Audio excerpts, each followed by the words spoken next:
We are recording. We're going. So how you doing, Vinny? I'm having a blast. It snowed here last night, so that's the reason why I said to you earlier I wanted to use my phone. God forbid it was on the computer. We lost Wi-Fi, and your podcast would be ruined. Your what are we? Episode 008 or something? You're gonna be 7. You're gonna be 7 because I got someone lined up. 7. Yeah. Wonderful. Uh, hmm What happened? I'm probably the only one who's listened to them all so far. Oh yeah. No, Yeah. every night I usually before I go to sleep I just hit play, and it's the it's the reason why when we were talking earlier about the a few of your other guests, I was like, who's the guy from Atlanta that you were talking to, the other comedian? I think you're talking about Liam, the culturally No, not ambiguous Liam. No, one. no. Liam, who is like the whitest guy in the world. Oh, Like Jonathan? like you could John. Yes, I think it was Jonathan. What's his last name? That's how I Cofield. remember people. Yes, Jonathan Cofield. I started listening to that. I just hit play and I didn't look. I didn't realize you even had the video. And I'm listening to this guy, and I'm like, he sounds like when Dave Chappelle does a white guy impersonation. Like that's his voice. And then all of a sudden he drops an N bomb, and I'm like, wait a minute. And I look, Oh. and I'm like, wow, Fun never fact. would have known just by listening to his Fun voice. And I'm fun like, holy shit. And then that's obviously you that's guys talked hilarious. more, and I was laughing. But I'm like, he sounds like Dave Chappelle when he does a white guy, and I was just like dying.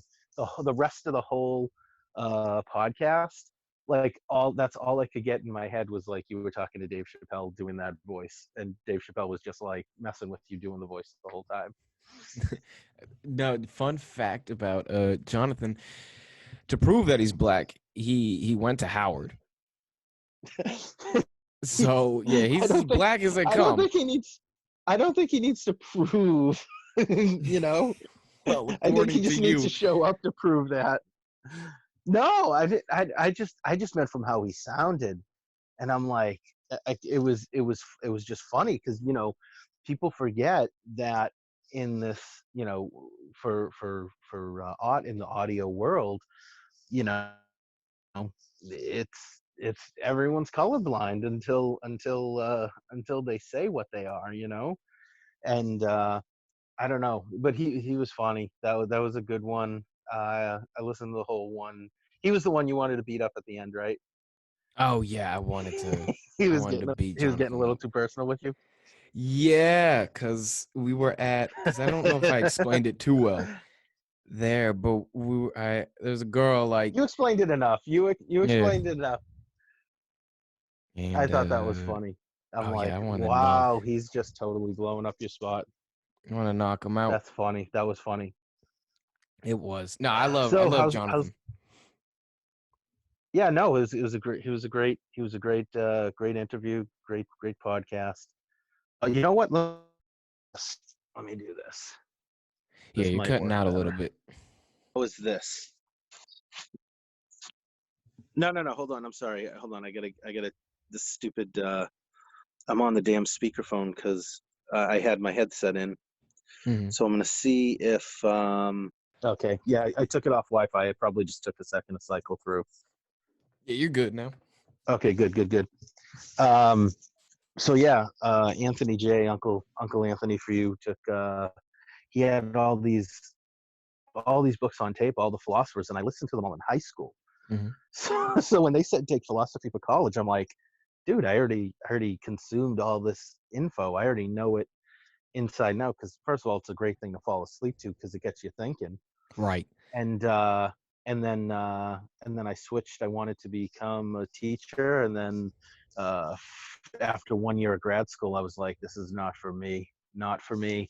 And then I went into politics. Big mistake. I didn't realize what I liked was marketing, not politics. And then after after too many years wasted in that, I slowly transitioned. I did direct mail, art and design.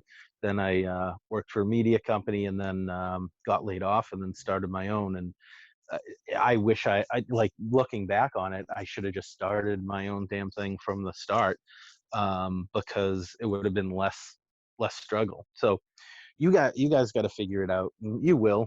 You know, you figured. I mean, you figured this out.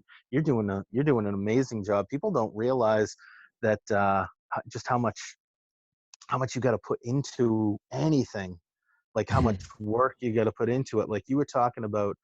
Um, I don't know if it was one of your podcasts or whatever, or if we were just talking. But when you were talking about how much work goes into it and how I think it was Kevin Hart was interviewed on Joe Rogan show, and he was talking about how it's an 18-month process just for him to get like 35 minutes of material that he can then turn into a special, and how he's talking about, how many times you got to go to clubs and try it out and just pop out and show up places. And don't get me wrong, it's like that with everything. But with stand up, it's tough because you need that crowd. Because if you don't have the crowd, you can't work off of them, you know? Yeah, and that's why that, like, especially in the beginning too, because you don't know really how to write jokes. Like, I still don't know. It takes forever to build time. I remember Chappelle, he was talking about he opened for Aretha Franklin when he was 19 years old. And he was like, at that time, he's only 5 years in. And he was saying at that time, I only had like 30 minutes of like Yep. solid material. So it takes time. That's why I'm kind of against the comedians who are just pumping out their material on YouTube. Like, I see why they're doing it, but it's like you gotta save it, and then if you work on that bit because you can build from it. Like the material that I put on there, it's just like me getting heckled and responding to it. And I put one bit on there, uh, that Boston versus Atlanta thing, because I tried it down here and it wasn't working because like Atlanta doesn't know that it was too local of a joke. So I was like, Yeah. yeah. So I'm like, okay, I can But burn that. that's why I think what you're doing with the podcast is great, because you're able to put out good content. You're able to not necessarily try out material, but like people can get a flavor for your personality, and you're not burning through any actual joke. Because like when you're doing stand up, that's a joke. Like what's the biggest bullshit thing that we've seen in for comedians in the last like 15, 20 years? They're funny, and then someone gives them a TV show, and then they try to turn the damn jokes into skits, and it doesn't work, and the show's gone in a season, and it doesn't work that way. So Mhm. because when you're doing stand up, it's you, the microphone, and the stage, and nothing else. And so yeah, I'm not saying you gotta guard that, but you gotta work on a bit. No one just writes a bit and then all of a sudden it's funny like from the get. It's the delivery, it's all that other shit. So good for you. Good for you figuring it out your way, doing this. I see what you're doing. Like as someone who does media, like I see what you're doing. You put out the podcast, then you chop it up, basically very similar to what Joe Rogan's doing, but to your credit, other than Joe Rogan, no one else is doing it that way. You know what I mean? Well, Like maybe Joe Garrett. and Well, Andrew Schultz. Schultz is yeah, really uh revolutionizing it. He's doing a good job. but still, I mean that like really you can only point to two people doing it right, and so kudos to you to for doing it right, for putting in the work. I know editing and shit like that. I know how much work that is. Like when I do videos for clients and stuff, it's it's a ton of work. You want a 30 or 60-second video, you gotta but just to tell people. So I run I'm obviously from Massachusetts. My accent just gives me away. I don't even fucking say Oh, shit. and I the just last open name mouth. too. Oh yeah, Vincent Errichetti. Yeah, Yeah. there's no way. So I start my company, my brand, whatever you want to call it. It's called Taste of Massachusetts. Facebook, Instagram, yada yada yada. Tasteofmass.com. You know, pumping that out for those 8 Those listeners. 8 listening. got got to get that Daniel Dellanno crowd going. Uh-huh. Um, but but hey, you know, I'm all about quality over quantity. But that's my brand, and that's what like my testing ground. And you know, I built that out. Technically, I'm an influencer, but I don't get paid to do what I do. Not for my brands, but then restaurants, hospitality companies, um, they hire me to run their social media pages, to grow it, to do videos, do content for them. So in a nutshell, it's the same thing. It's just a different, and it's industry based. One of my clients is a liquor store. One of my clients is like the Worcester Beer Garden. So you know, those are like fun ones to work for. And then every now and then you get unfun ones, and we just won't talk about that. But it's all the same. It's all the same shit. Like comedy though, like you're the best because like everyone is your customer, everyone is your consumer. You know how awesome is that? Mm, everyone, um, but you're gonna be not liked by a bunch of people. I actually, what's so that Catherine interview? Yeah. I don't know. So she shared it with like one of her friends, and her friend responded back. She's like, is this dude sounds a little douchey? Is he an asshole in real life? Yeah. And Catherine was like, no, he's so nice. And I was like, why does she think I was douchey? Because I'm trying to think back. And apparently she didn't like how I jokingly said to Catherine, I'm like, oh, sometimes when I listen to you, I turn to a typical dude and I tune you out. And I love Catherine. Like we're good friends, and everything. We bonded real quick. And then she also didn't like how I gave some comedy advice. I said you should go to this club. So you're not gonna be liked by everyone. It's a weird thing. Well, the other thing is when you know someone, there's a certain comfort level and familiarity, and other people may not pick up on that. Hmm. You know, like it just is the way it is. It's like it's Belichick. That's all it is. It is Yeah, what it is. yeah, because we always make fun of each other. She's always making fun of me when we're at like bars and clubs for being the kid. I mean, granted, because I am underage at these places, um, or for just like being such a young kid, and then I'm making fun of her, even though she's like what 2 years old. Like no, she's 23. I make fun of her for being old. Um, Yeah, well, 23 is old now, I guess.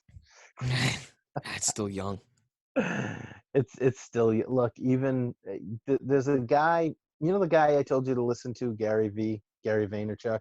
Oh yeah, I listened to a bunch of Yeah, Gary Vee stuff. good. So he talks about how we need better perspective on age because of like healthcare and all that stuff in the macro. We're going to live longer, and we're going to have a better quality of life longer. So it's not going to be, you know, I'm 44, and like I'm actually the same age as him, and one of the things he says is I'm not I'm he's like, we're barely at halftime. You Mm, know, like when you think about how much time there actually is, and how most of our life is going to be lived in a different world because shit's going to change really fast. um you know, you just need better perspective. So 23 is, oh my god, nothing. 23, 20, 23, 19 is the same thing, nothing. yeah. That's why you might as well do the comedy stuff, because here's the thing. Let's say you put 5 years into the comedy, and at the end of the 5 years you say, you know what, not happening. You're still 23. Like you could still do whatever the hell you need to do in life. You know what I mean? Whereas, and a lot of that is because of the internet, because of this. Like, let's say your podcast comes off, and a media company looks at your podcast and says, we want you handling our interviews, doing our stuff. Could happen, or let's say Comedy Central sees your stuff and says, we like the way you interview people. You are comfortable with them. We're just going to give you a show because guess what? They're just giving shows to anyone now and seeing what sticks. Like, you Mhm. never know. You never know. And every bit of experience is relatable to other things. Like, I learned how to do art and design, graphic art and design. I never opened a, I never opened a design program until I was 25, 25, 26, somewhere in that age, when I started working at a print and direct mail house. And I realized if I did artwork for free, I could get clients better and faster. And because I was on commission, I could turn their jobs around faster, get more jobs out of them, whatever. So I self-taught, and my stuff looked great. And they thought I was sending it out to designers, and I wasn't. I was doing it myself. But like, that was 25. And then I did that for 7 years. And when I got out of the print and mail industry, and I saw printing and mailings were dying because digital was taking over, I realized that, oh, all those same skills can now be used for digital, and I don't need a fucking printer. I don't need a company to print 10,000 of something. I could just do my own graphic design and then put it out there digitally. And that's a huge advantage to any of the other, quote unquote influencers out there who are doing what I do, because they can take a picture, but they can't do all the design stuff. So just just do, because whatever you do, you're gonna learn skills that are gonna be applicable. Oh yeah, that's why I was saying with the how you're like you did the politics and you did No, that. there was nothing good came from that. No, That's there is because you're in business. Business has politics. yeah. That's what a lot of people don't realize too in stand up. Like with these clubs and everything, there's a lot of politics. Yeah, but Um, I got to be honest with you, it's more business. Like, the political side of stuff was shit. And like, looking back on it, there was no business within politics. Politics is driven completely by their egos. They would rather fail and do it their way than win or succeed and do it the right way. And I was always business minded, where not win at any, not win by any means necessary, any crazy shit like that, but just like, I was like, look, if you don't make fundraising calls, you can't raise enough money to win. So why bother if you're not going to make fundraising calls?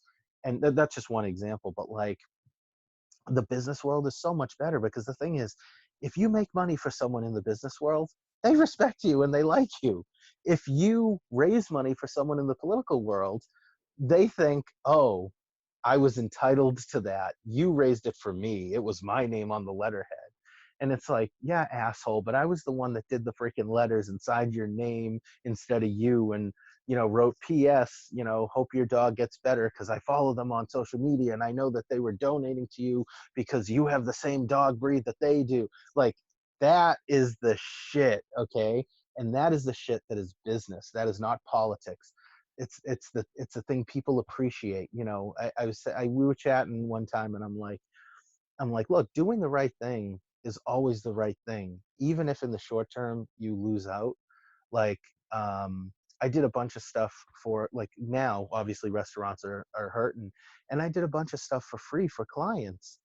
And one of the people who does what I do, I talk to her a lot, and she's like, that's such a good thing. And I'm like, yeah, because it builds goodwill and it's relationship building, and it's not politics. Politics is bullshit. Don't ever compare it to politics. Politics sucks.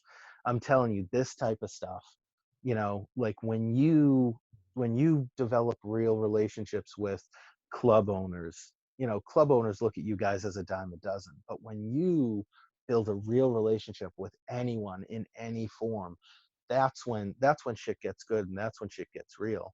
The problem is, it takes time to do that.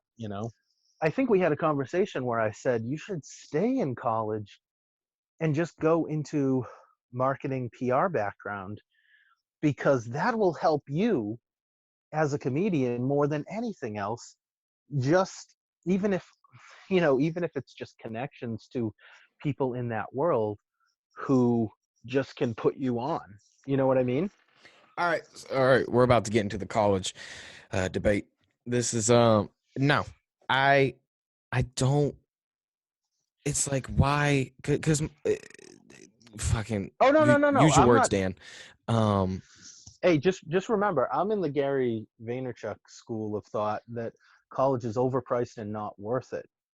mm, But but in your instance, because you were in the ninth largest city in America, you were going to school with a lot of kids who, let's be honest, their parents were rich and connected, and the connections you could have made would have been good.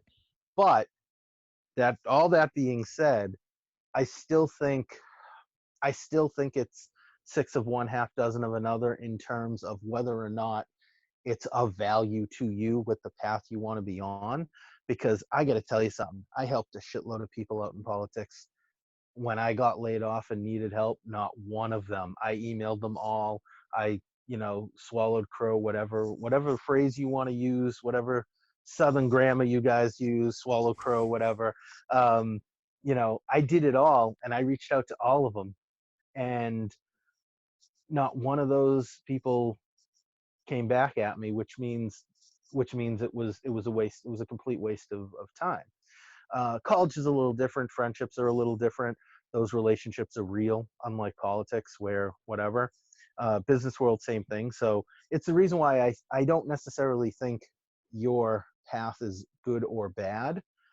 I think you gotta go through it. But when you look at the price tag of college, it's really hard to justify it. It's just, it it I mean, it's so hard to justify it. it is, and there's never been a comedian who said, "Man, I would have made it sooner if I went to college." There's never comedy does. You don't need college for comedy. You're telling jokes. No, but You the need. I know what you're saying with like the yeah, connections, but the connections I get when I'm at the clubs or I'm at the place after shows, because fucking Dan, I need people again. I'm losing my train of thought so fast.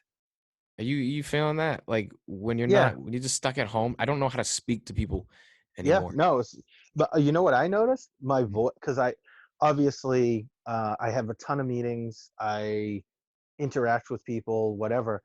My voice is getting higher pitched because I'm not talking. Like it's like when you talk, your voice gets raspy, whatever. It's just it's out of practice. No, I totally get it.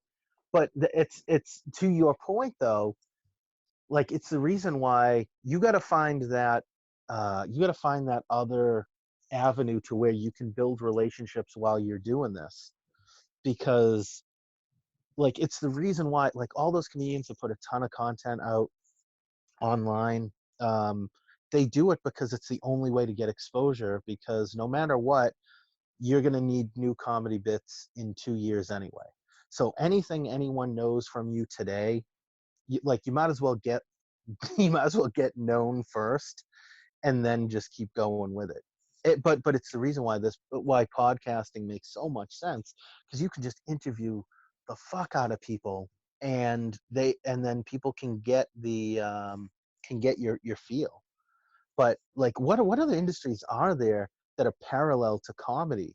Like sort of restaurants, sort of, but N- like not really, because they, No, they just look at comedy as a way to get people in the door and then charge them for drinks. They could care less about the actual um the actual comedians.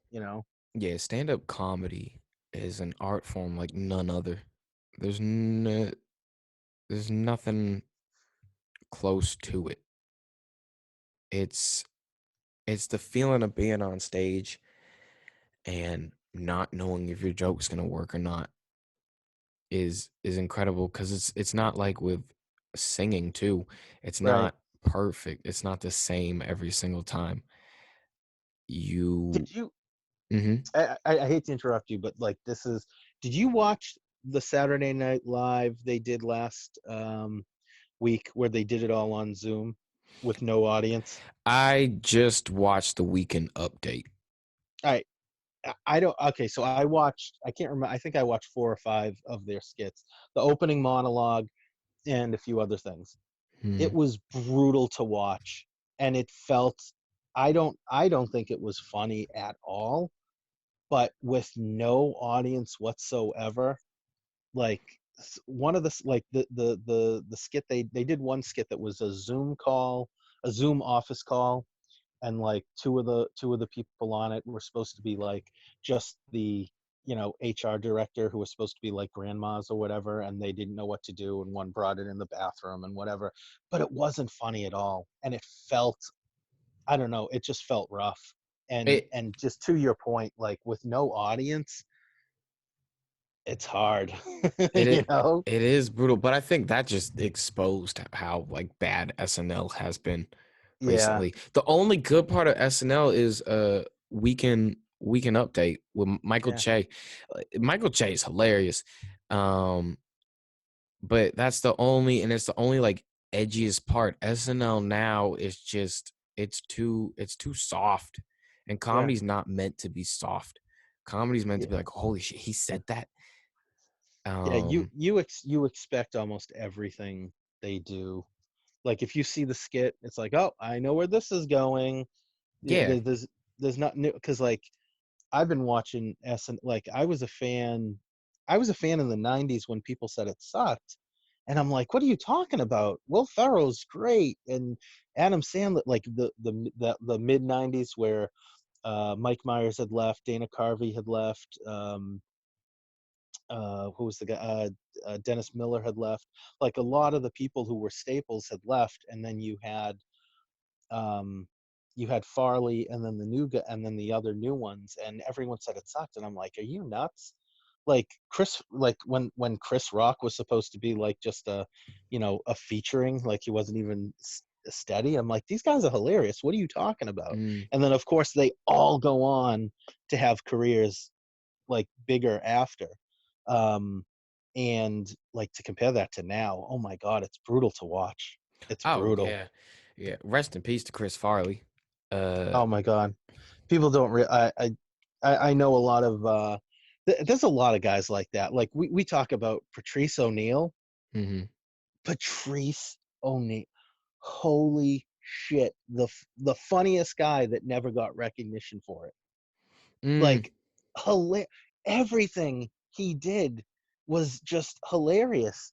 Like I don't understand why he wasn't bigger. And I think he was about to pop. He just, he wasn't he the wasn't diabetes got him. he wasn't bigger because he was an asshole.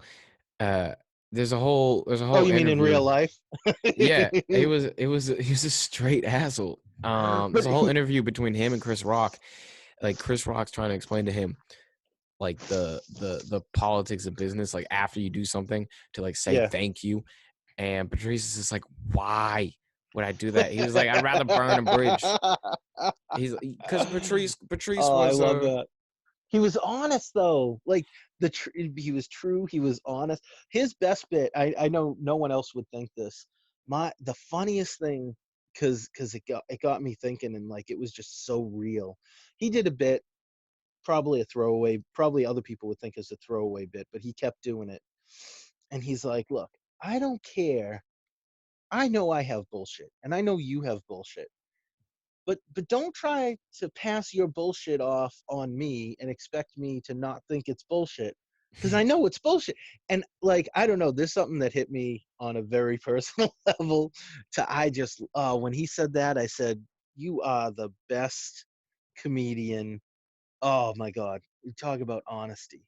Oh, I y love that. yeah, Patrice was brutally honest. He would have popped. Chris Rock was saying everyone was getting ready to work for him. And then this whole, like, climate of how we are, like, with, Me too. yeah, Me the Me too. Too, and how like it seems how men and women hate each other. But that's died down now that we're at home. You don't I, a lot of I don't people are think quiet. I don't think it ever existed. I think the media makes a bigger thing out of a lot of things. And the reason why I say that is this. If anytime there's an us versus them story or feeling on anything, anytime there's us versus them, they want to make it that every one of us is good and every one of them is bad, and vice versa. And like that's not the way it is. People are people. Like every single person is different. Like there's no like you can't group people. You can group people, but you know what I mean.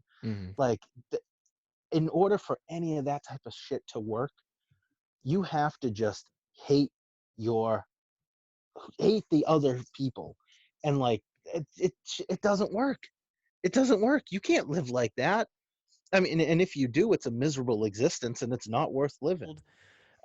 Radio saying that 3 people are gonna like out of 10 people, 3 people are gonna love you unconditionally. No matter what you put out, they'll love what you put out. And then another 3 people are gonna hate you unconditionally. No matter what you put out, they're not gonna like you. So what you gotta focus on is not those 3 people that hate you, but the 4 people who are on the fence. So Yeah. that's and I learned that because I didn't go to prom. Because instead of going to prom, I read Charlemagne's Black Privilege. Oh, I love. I haven't read the whole thing because I Mm, do a lot of books on tape, but his overall premise, I love. Like that. That's my anything easy. It's not. It's anything that isn't worth that you don't put the work in on. It falls apart. Like you got to go through the struggle. you So, got but we'll do this again. Let's wait for like 10 more episodes and do this again yeah. because it This was was fun, awesome. fun as hell, and we both rant, but we both like take turns ranting, and I think that's pretty good. So I gotta go, but awesome. Thank you. Thanks for having me. Oh, thank you. Take care. Take care. Awesome. See ya.